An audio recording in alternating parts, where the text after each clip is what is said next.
Last story there is Harris versus Trump. Less than, I think, 6 days. Where is your money in the US election? You are a civil. You might just go to the US and say, oh, we had you. You were supporting Harry, and that time it's Trump. Yeah. All right, that's today's news. You can grab a copy as soon as they hit the shelves. And finally, let's take you back to history, because the more things change in this country, the more they remain the same. The headline, what went wrong, Mr. President? This was a view a couple of people, ordinary Kenyans, share their pain, ruined businesses and wasted opportunities for growth as heavy borrowing and grandiose consumption forced interest rates to skyrocket. And President Uhuru's government was blamed for the heavy borrowing and the current debt status. And this was also the day, this is the 9 years to the day today when Magufuli, the late, was elected as president. But there's a story right at the top that says Alfred Keter insists he still has the numbers to force impeachment motion. Now, this was an impeachment motion against the current governor of Kirinyaga County, Anne Waiguru. Now, that's back in history for you tonight. All right, welcome back now. And we still have CS achievements. 30% growth in the number of subscribers or users is one of the achievements that the PS is talking about tonight. And the number of registered users has increased significantly by 4 million. Averagely 4 million per month. PS, how many people do you target to get? And in what period do you target to get people into the system? We are targeting to ensure that we register the entire population of Kenya. That's about 12 million households. Okay. Which comes to about 48 or up to 50 million Kenyans. Assuming each household has about 4 people. Yes, that's what I'm doing an assumption on that. So we have come up with a strategy to ensure that we register all these Kenyans. Number one, health is a devolved function, and therefore it's the responsibility of the counties to ensure that they register the people. However, using the multi-sectoral approach where we want also to support them, we have brought in the national government administrative officers, NGAO, because we have the structures which goes all the way to the households through Nyumba Kumi, and under health we have the community health promoters who visits various households. And for those families who do not have gadgets or they don't have mobile phones, they will be assisted. So we have trained the CHPs on assisted registration to register those who do not have. Now that's a target that we want to use, and we've had meetings with the regional, with the county commissioners and the CECs across all the regions. We'll be having our final meeting tomorrow to cover the Western and the Nyanza region, so that we pass the message that there should be uniformity in registration, the process. So we are training the CHPs. We are also giving the mandate to the counties to be able to supervise that. Okay. So that is a strategy that we are using. Over and above, we also urge Kenyans to continue registering, because there is no time when you say it's up to this period. But the most important thing is, come 1st of January, we want to see the number of 48 Kenyans having been registered. Okay. 1st of January next year, when you mark 1 year. Yes. Let's deal with this. 1st of January is not 1 year, it will be 4 months. 4 months. It will be 4 months. Yeah. So you expect in 4 months to have increased the registration. Is that realistic, PS, to the whole of the user base that we have?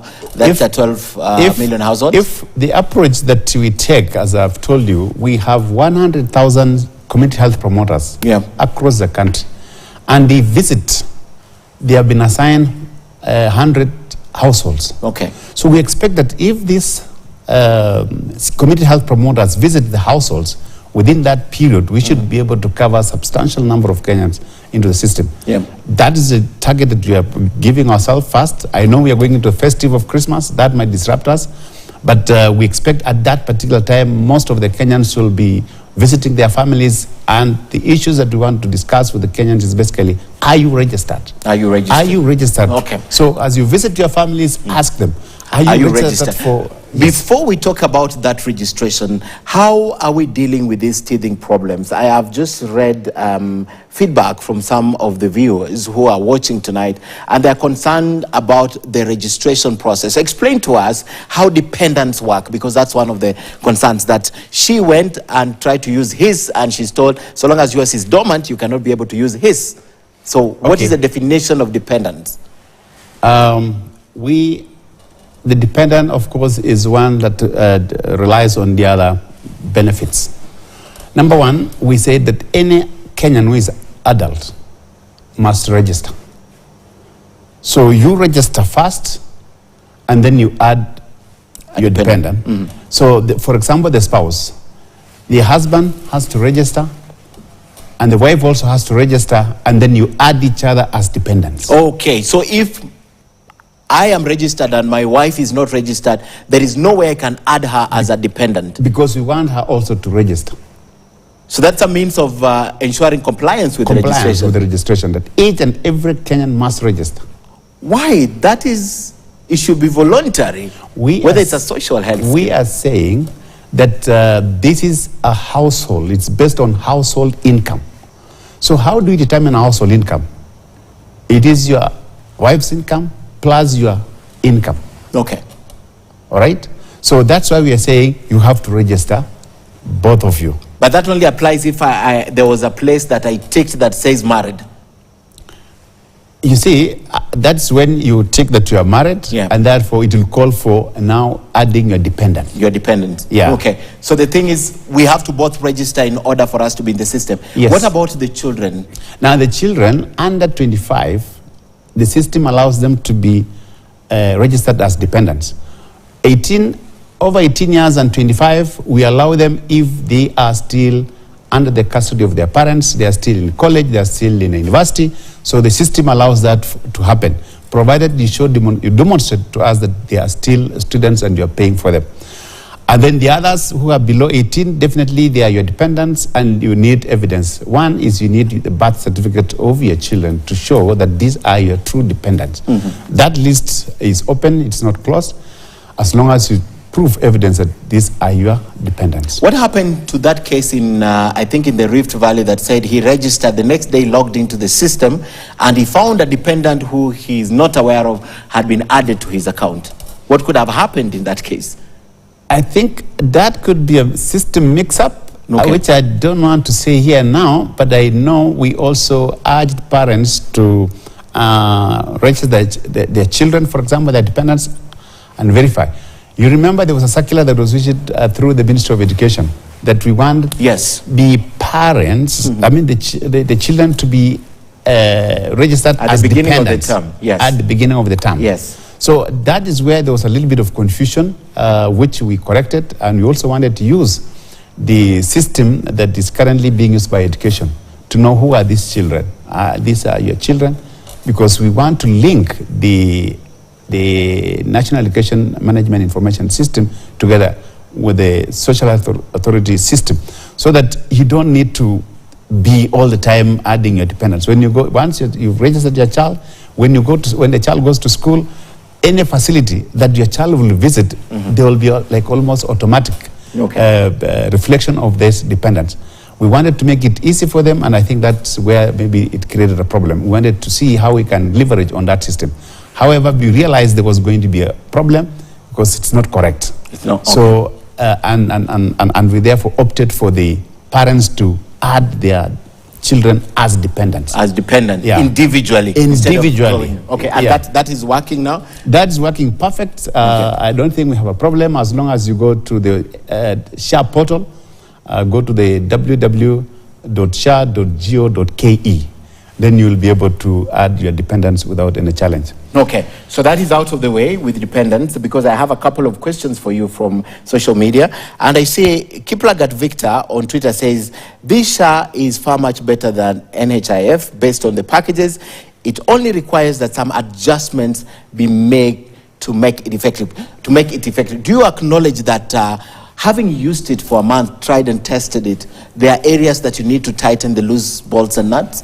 There are various areas that we need to tighten. We also realize that, number one, some of the packages that we put there, we wanted to start with Kenyans because they were not in NHIF. So we started it at the lower level. But this will be increased as we all continue increasing and pulling our resources together for the purpose of us ensuring that all Kenyans get better services and better benefit packages. I'm going to talk about the benefits and packages. Yes. Yeah. But that is... You see, we in the law, we've got, there is the tariff committee. So that committee, once we create that committee, they will be able to be reviewing the benefit packages that we are currently offering. So for now, we have allowed these tariffs to be used for a period of 1 year, subject to review. At the time of review, we will see what is the actual market cost for that treatment. Yeah. And then that will be costed. Okay. And then as you pay, as you go to the facility, you should be able to get services, because we realize some of the facilities are complaining that it is low, and that's that the package given is lower than the price they are charging. And that is and that's where now they are saying, if this SHA can cover up to this level, then the difference is what you pay. The law provides for co-payment, where the benefit is lower than what is being charged.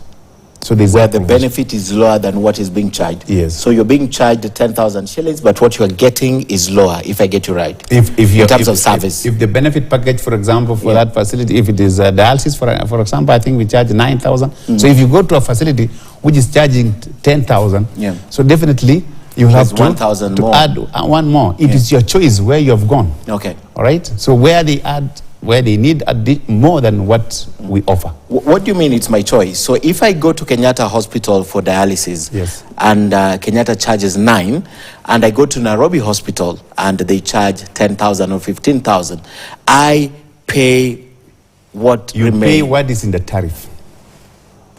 Does it matter that people look for better services and better facilities? Where is that consideration made? We have said it is equal. The 9,000, if you go to Nairobi Hospital, the Social Health Authority will pay 9,000. Yeah. But if they are charging, for example, 10,000, so there's a difference of 1,000. You have to. That's when you have to pay that, because that's what the facility is charging. So I'm just using that as an example.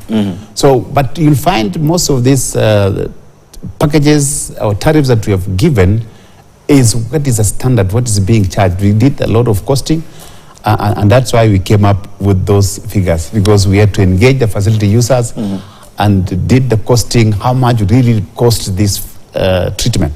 And therefore, we try to keep... What is the average difference, for example, let's talk about dialysis, in a referral hospital and in a private hospital, such as the one we've mentioned? What did you find as a fundamental difference? How big is the difference? And can that difference also be quantified in terms of service rendered, or is just in terms of monetary gain?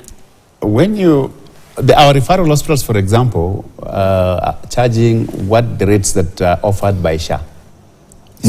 Standard. Okay. All right.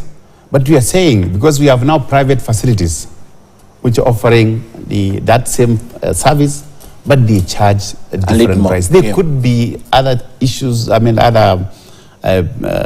comes with that kind of service. Either you're in a private wing, exclusive wing, so you're taken care of differently, which demands for extra charges. But if it goes for the cost of treatment, that's why we've done the costing of treatment and we've put it in the tariffs for the purpose of for Kenyans to enjoy across. So you're basically saying it's my choice, so long as I'm registered with SHA, it's my choice where I want to get treatment, but I should know that what you will offer at this level 2 or 3, you will offer it at a private hospital. There will be no change. So it's my choice. That is what you're saying. Yes. Okay. For example, we have said cesarean, birth through cesarean section.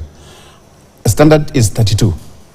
Whether you go to a private or you go to a public hospital is 32. So and you go to a private hospital where you're given a special room, you're taken care of, you brought flowers. Those are the costs we are saying. Those are extra additional costs. Okay. Which has nothing to do with good treatment. With the social health. Because I really like to understand how the social aspect of it works, especially in terms of contribution. But I have a question here of a text that I've been sent and a copy of the certificate that have been sent. So he says that he registered, but his main number came as the alternative number in the system, and the number that has been listed there as the main number is not even his number. What happens in such a case? Repeat that question again. So he has gone into the system to register. All right. There's a place that you put your number. So you put your ID number. Yes, ID number. So you put your ID number. Yes. So the first step is put your ID number. Yes. And it will pull out your name and other details, your data from the NRB, how you are registered using your ID number. So there is no way, there is no way that could be wrong, because it is the data that you have at the NRB. We have used for the first time the National Registration Bureau as a single source of truth, because that is what you have in your ID. Okay. So yes. This number must have been used to register at NRB. Yes. So when they pull the data, probably this person used this number 15 years ago and is forgotten about the number. Maybe. And then it was at the National Registration Bureau. So they really brought somebody's, maybe they brought Michungu.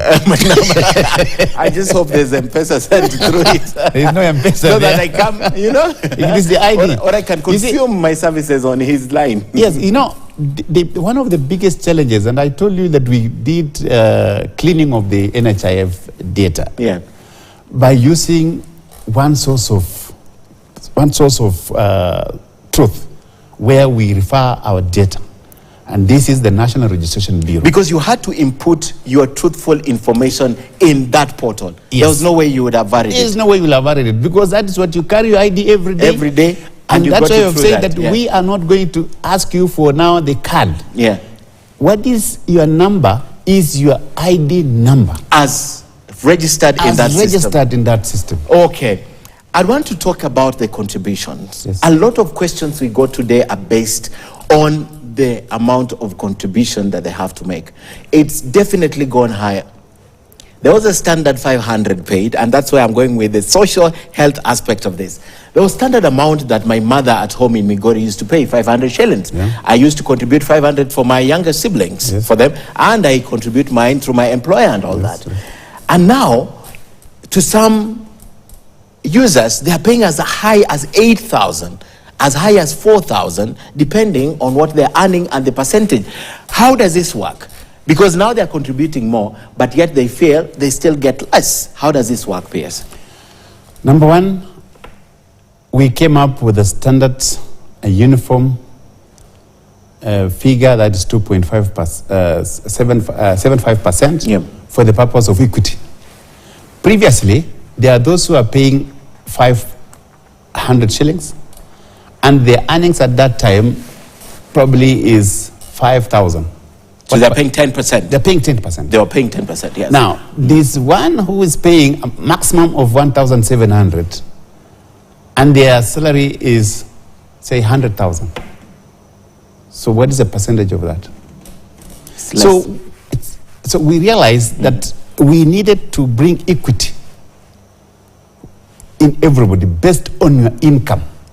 And we said 2.75%, if we did the average, we came to 2.75%, that if everybody pays 2.7% of their gross income. Oh, it's gross, because there are people asking, is it based on net or it's based on gross income? Yeah.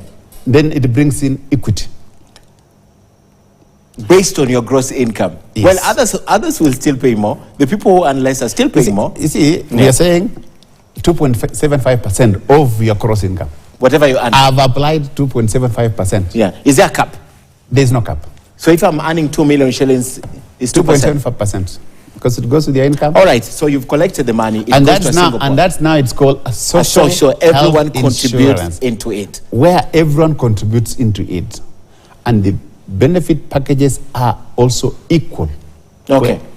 So you do not say if you're paying more in terms of your income, you should not get more benefits. It's standard. It is standard. If you like extra, you pay for it. You like extra, you can add you can pay for another cover, which is a private cover. But as a national social health insurance, the word is national social health insurance, for all of us to contribute equitably All right? And the reason why we did this is we realized that we still, as a nation, we still had the Arambe spirit, where when our brothers, when our sisters, we as a family, maybe we are not able to meet the medical expenses that they have incurred. We even go outside the family, we go to the society, we go to friends, we go to other relatives. But if we all contribute as a nation, then we will be able to cater for the treatment for all Kenyans. Okay. So it is better the facilities, because I think that's imperative, PS, that as we are offering a solution to the payment, because one single pay bill, before I lost my dad, we used to say that all these things that you think he has, one single medical bill and everything is gone. And that is very practical. Yes, yes. That is very practical. So as we think about all this, okay. There's a question you've asked me. Yes. And the quality of service. Yes, is it commensurate? Is it commensurate to the money you are collecting? Because I'd like to know how much will come to that pot. What we are going to do is, that is our next level. The facility owners, the ones who are providing service, what kind of service are you offering? All right? So we realize that some of them overcharge, okay? Some, the kind of facilities that they have, sometimes you look at the money you're paying and where you're going, like say no way. You say no way. Whether it is so, and also the government facilities, we realize that they also don't have equipment. So we are going to support the government facilities to have better equipment, so that you're able to go to the government facility and you get the same service when you go to the private facility. So in the long run, you'll find it's going to be almost similar service across. I'll give you an example. Before the dialysis, when you go to the private hospital, and it was only found maybe in private hospitals, they are charging very high. When for other facilities were licensed to provide dialysis, the cost came down significantly. Yes. Now the dialysis are ranging about 9 to 10,000. Depending on the facility. Depending on the facility. Okay. So you see how, if all of us now expand the services and we all pay our insurance cover, we will realize that all of us. Where is the money for improving these facilities going to come from? The exchequer or part of the contributions? Once we have now ensured that the public facilities are also digitized, because most of the facilities, private facilities, have digitized their systems. They are efficient in claiming from the NHIF, and they are getting more money, and therefore they continue to improving their facilities. Mm-hmm. The government facilities lagged behind. So we have now digitized the government facilities. At the same time, they're able to submit their claims on time, and they will be paid within the 90 days period that we have said. And you'll see that now patients, as a beneficiary or a member of SHA, you will not choose where you want to go. Because you know wherever I go, there will be facilities. There will be facilities. Mm-hmm. And again, the issue of capitation, you used to choose. And when you choose a facility, NHIF used to pay the capitation. You are capitated for that facility. So some of the facilities where the Kenyans had chosen under NHIF were getting more money. I can tell you, some of the private facilities and some of the faith-based facilities were getting more money than what the entire county can get in terms of capitation alone. But now we came up with a model, which is the primary care network. We look at the facilities within a certain radius and say the population they are going to serve, which population, the number of people living within that area. And you say, can you divide by the number of facilities that you have, so that each of those facilities now get a portion of the capitation. And you can walk to any of those facilities, either faith-based, private, or public. Yeah. So there will be no incentive, say, in private, there are these facilities which are better. Okay. And then in faith-based, these facilities are better, because you will get an X-ray there, you will get diagnostic equipment ready. But in government hospital, maybe there could be lack of some of these equipment. Yeah. So we want also the government facilities to up their game.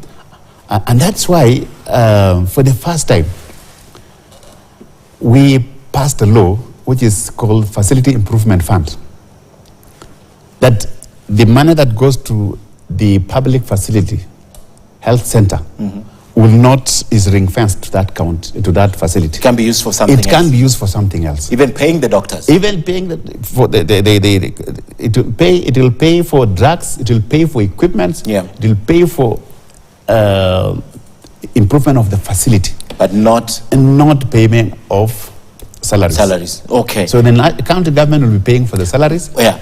And the facility will improve in terms of procurement of the equipment. Okay. Yes. That is where my question is based.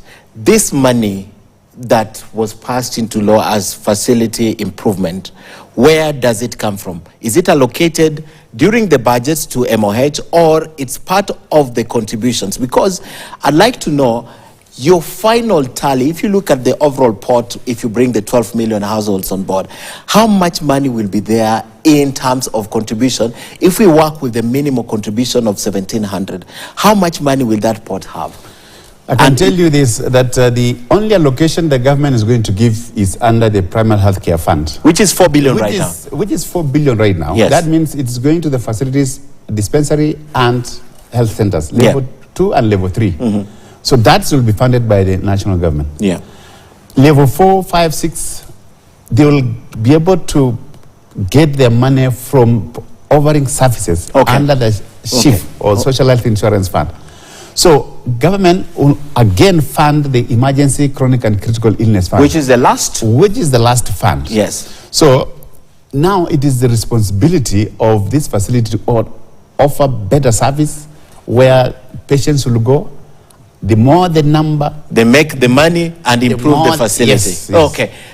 You've just mentioned emergency and chronic. Explain to me, because it's the last one. We don't even need to hear about it now. We are concentrating on primary. But explain to me the benefits, because when we were having off-the-cuff conversation, you told me that was one of the benefits that Kenyans are yet to see. Explain to me how emergency and chronic disease will work to the benefits of Kenyans and funding from the exchequer. You see, Kenyans passed the Constitution 2010. And in the Constitution, Article 43, subsection 2, stated clearly that every Kenyan is entitled to health care. Yeah. That means if you get an emergency, any medical emergency, an accident, heart challenge in terms of heart attack, and you're rushed to hospital, the first thing the facility should do is receive you, treat you, stabilize you within 24 hours, and then they will claim from the emergency fund. So that no one is going to be stopped at the door and your relatives told 400 for ICU before? No. Okay. You can be rushed to the ICU. Of any hospital? Of any hospital. And they claim from the Emergency Chronic and Critical Illness Fund, because it is already budgeted for, it's already provided for in the budget.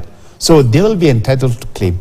2, when you involve an accident and it requires an ambulance, you will be evacuated from the scene and that ambulance will be paid for. You will be evacuated to the scene, to the nearest health center or facility where you need attention. Yeah. So you can see that... And that ambulance is paid for from this fund that is already budgeted. Whether it is private or county government. So they will pay that because it's a provision for it now for the first time. The chronic illness, why you are paid for the chronic, you're compensated for the chronic, is because we have some diseases like cancer, where when you have paid your social health insurance fund and it is exhausted and you still need treatment, the year has not ended, where you are renewing your premiums, you need additional funds. Yeah. The funds that will support you will be the chronic illness fund. And that's why we are saying there will be no more fundraising, because once you exhaust your benefit package and you are still as a registered member of SHA and a paid up member of premiums. Yeah. The premiums have been exhausted because it's a chronic disease. You have been treated for a long time. Yeah. All right? And you have exhausted your premiums. That's when the chronic illness fund sets in. Okay. The critical part is when you are still under critical condition. And again, as I said, you have exhausted your premiums. There will be amount of money that will be paid from that fund. So it is beneficial to Kenyans to contribute to their social health insurance fund, number one, to enjoy the critical and chronic illness fund. But for emergency, as long as you're registered, as long as you're registered, whether you're paying 1,700 or 80,000, even if you have not paid, but even if you're registered, yes, you will enjoy the emergency fund, and you will also enjoy the primary health care funds, which is sort of free because government has budgeted for it. How much was it a dent to the ministry when it came down from 13 to 4? I can't say. What was affected? Of course, that was the time when you had done based on the finance bill, and when the finance bill went down, we had to revise our budget. That's why we came to rationalize to about 4 billion. But I can tell you, Ken, that if many Kenyans continue registering, I believe there will be adequate funds to cater for us all. What the government will be budgeting for under the primary healthcare fund, and your contribution will have made our contributions in terms of healthcare in the country to be better, because we'll have funds that will take care of you at level 4, level 5, level 6, and then the government will also continue budgeting. The reason why we say you must register is because the government also requires data and statistics so that we're able to plan for the Kenyans. How many Kenyans do we need to treat in the case of the primary diseases or ailments that can be handled at the primary level? It's not. That's why we are saying it's not so much, because that's just going for your checkup. You have got headache. You've got minor ailments. But now, as your disease requires a specialized care, it requires a diagnostic to be done. You're supposed to use X-rays. You're supposed to go for. So that's when we say your social health insurance now starts setting in. And if it exceeds, you say that you're actually critically ill, and you've exhausted your premiums, we have already set funds for you. So it is beneficial for all of us to register. Do prisoners and people who, because of crime or any other reason, lack that privilege, allowed to register for this? We have notified the State Department for Correctional Services to pay for the prisoners as indigents. Because they require care. So even the government is going to pay for the indigents, those who are not able to pay. Those who are not able to pay the 300 shillings, the national government is going to pay, or the county government can pay. I have 2 more questions. My question is this. PS, Kenyans are not averse to paying. Their concern is the utilization of funds 2 ways. One, do they get the proper services, which we have spoken about? And the biggest concern is leakages through corruption. Is this system so watertight that if this pot is filled with 100 billion, 200 billion, 300 billion in the next few years, it's watertight that Kenyans will not hear that this was a system to get or to take away their funds, their earned money paid for their benefit, but is being pilfered through other means? So those are the concerns. One, we will not say we don't want to pay. But secondly, if we pay, are we going to get these facilities which you have explained? And then secondly, what have you put in place to ensure that corruption is not going to rear its ugly head in this port? I want to assure Kenyans that the reason why we came up with the system is because we had looked at the systems that were being operated by NHIF. Institutions like EACC did an audit of the NHIF system, and the results that we got from that report will shock you. Number one, the system was so weak in terms of controls, in the sense that an officer had a lot of privileges in terms of access rights. So there was a lot of leakage in that system. We tried improving the system, but it was difficult. We opted for an end-to-end system. To process claims, there was a lot of stages of processing claims where there was a lot of human intervention. Now we have reduced the human intervention. In this system, as we are speaking now, we are able to see any billing that has been done, as long as that bill has been closed, it reflects immediately that this is a bill that has been closed, totaling how much. And we know, as we speak now, I can tell you where I am as one of the accounting officers. I know this facility, whether private or government, I know how much we owe them now. Before, it was difficult to know. If you go to the NHIF system, there is a lot of backlog that is not reflected at the payment point. So counties will call, facilities will call and say, I have outstanding claim of 600 million. When you go to the system, zero it claim. is 60,000. So you ask yourself, where are these claims? Where are these additional zeros? Where are these? So we want to know, and we said that this is areas that brings in corruption, collusion, fraud, human intervention. We want this system. We have brought this system because we want this system to use the artificial intelligence. Okay. All right? Because we have put there the registry of the doctors. Who are these doctors that are treating? We have also made sure that Kenyans are registered. We want to know, in this locality, what's the population of that area? I checked the other day, and I found a very small facility somewhere claiming maternity fees, all right, treatment, more than or higher than Pumwani. A small facility. Which probably does 4 or 5 births in a week. Compared to Pumwani. Then you realize that they are being paid more than or almost similar to Pumwani. Pumwani, okay. So and how you know is there's it? something wrong here. There's something wrong But here. you see, human intervention is very difficult to identify that. Yes. But now you see, but those are just we pumped into. Yeah.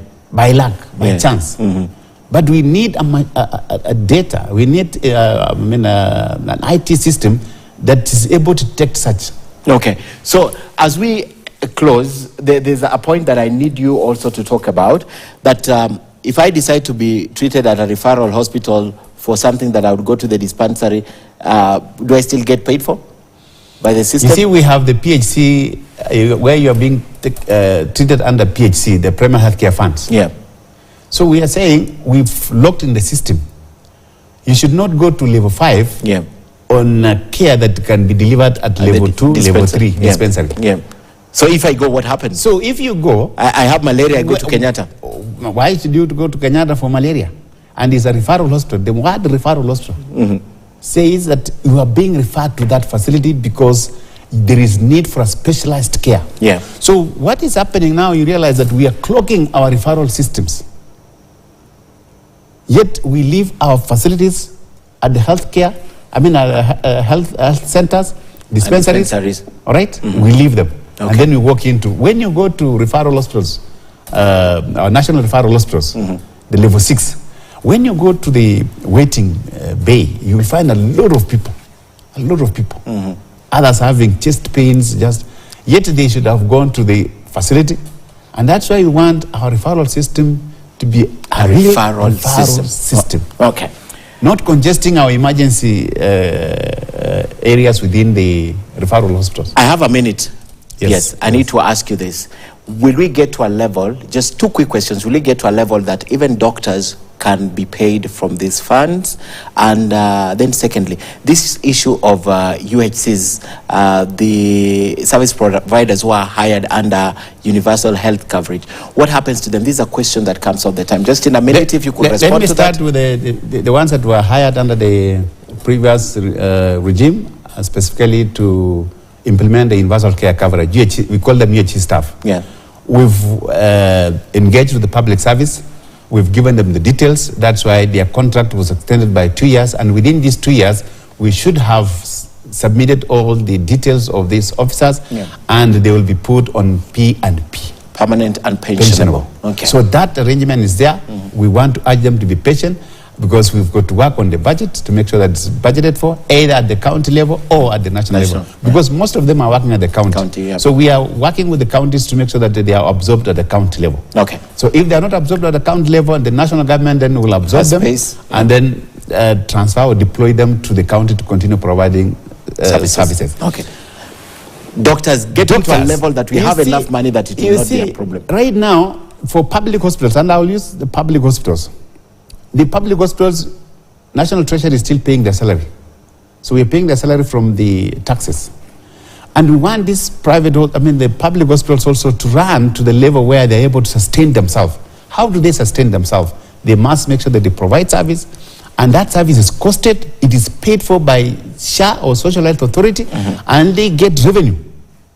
They get revenue which they can now employ additional doctors, they can employ their own doctors. Okay. So that is the level at which we are in, because it is costed. What we have done is we have costed this service that they are rendering, and SHA will be paying for that costed service. Okay. So look at it from the business model, the way private hospitals are running. Why is it that private hospitals are running and they're able to pay the workers from the money that they collect? Yeah. Why not government hospitals? Why not public hospitals? We are saying they should be able to reach the level where the private hospitals are, or the faith-based. Okay. That's what we are simply saying. Okay. But we know there were inefficiencies in the government system. One, the facilities, the equipment. So there's now going to be a huge investment on that direction. We have started with the ICT system. We're investing in ICT system. We're giving them the hospital management information system. They should be able now to run as an enterprise. Yeah. All right? Because you're also giving them using this system, they will enjoy what's called the ERP. Okay. So they will be able to know whether they're making profits or not. All right. Yes. PS, there's a lot to discuss. I really wanted to touch on the part of the doctors, because from where I sit, I have looked into what's happening with SHA. And as Kiplagat said, SHA is better than NHIF. The only thing we need to do is to tighten the bolts and nut and get this right. I am very excited about the chronic and emergency diseases. It's a good thing. And one thing that you didn't mention, that the reason why they cannot overcharge is because the doctor will log in including what they're treating. Yes. So there's no way he'll reverse and overcharge. Yes. So when it goes to the system, it's gone.